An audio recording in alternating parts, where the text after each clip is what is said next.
inversé parfois. Joël Giraud pour les radicaux. Merci Monsieur le Président. Permettez-moi déjà d'excuser ma collègue Janine Dubié, mais tout le monde comprendra qu'avec les événements qui se déroulent du côté de Lourdes, qui a sa circonscription, elle est rentrée précipitamment chez elle. La transition énergétique est engagée, alors dans les mots et les échanges du débat national, dans également la proposition de loi initiée par le président de notre commission. C'est un début, mais on sait que tout reste à faire, tout reste à imaginer, tout reste à construire. Dans le cadre de cette transition énergétique qui s'impose à nous, la CRE joue un rôle de pivot essentiel, pivot entre tous les acteurs de l'énergie, les producteurs, les distributeurs, les fournisseurs, les consommateurs, entre les différents territoires, entre la France et l'Union européenne. Alors vous avez rappelé que la CRE n'avait pas vocation à concevoir notre politique énergétique, j'entends bien, mais elle contribue activement à sa mise en œuvre en tirant les conséquences. Alors votre regard indépendant, monsieur, est extrêmement important au cœur de cette question très complexe de la tarification. Votre dernier rapport remis début juin conclut une évolution des tarifs de l'électricité de près de 10%, envisagée dès l'été 2013. Le gouvernement a déjà émis des réserves. La baisse du pouvoir d'achat de nombreux ménages, vous le savez, aurait des conséquences absolument irréversibles. Depuis plusieurs années, nous savons que nous allons devoir affronter la hausse du prix de l'énergie, mais nous continuons de buter toujours sur les mêmes questions. Comment concilier cette hausse des tarifs que l'on comprend bien en suivant votre analyse comptable et les exigences de justice sociale? Alors, nous ne sommes pas égaux devant l'énergie que nous dépensons. Permettez aux montagnards que je suis de ne pas pouvoir s'empêcher de rappeler dans ce débat général sur la régulation de la tarification que certains Français vivent avec le chauffage pratiquement allumé toute l'année et qu'ils sont les plus pénalisés par la hausse des prix de l'énergie.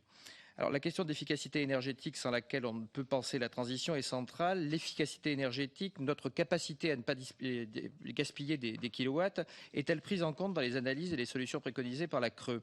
Les kilowatts qui servent à chauffer l'extérieur ont-ils la même valeur que ceux qui permettent de chauffer l'intérieur? Je souhaiterais, avec plus de précision encore, connaître votre regard sur les 3 sujets d'actualité suivants.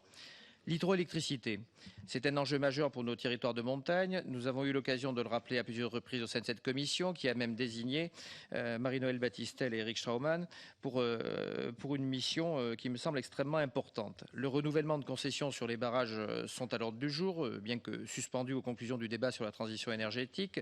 L'idée de ce renouvellement, c'est bien sûr d'ouvrir à la concurrence ces ouvrages, mais comment pouvons-nous articuler le principe de libéralisation de l'énergie au principe de continuité?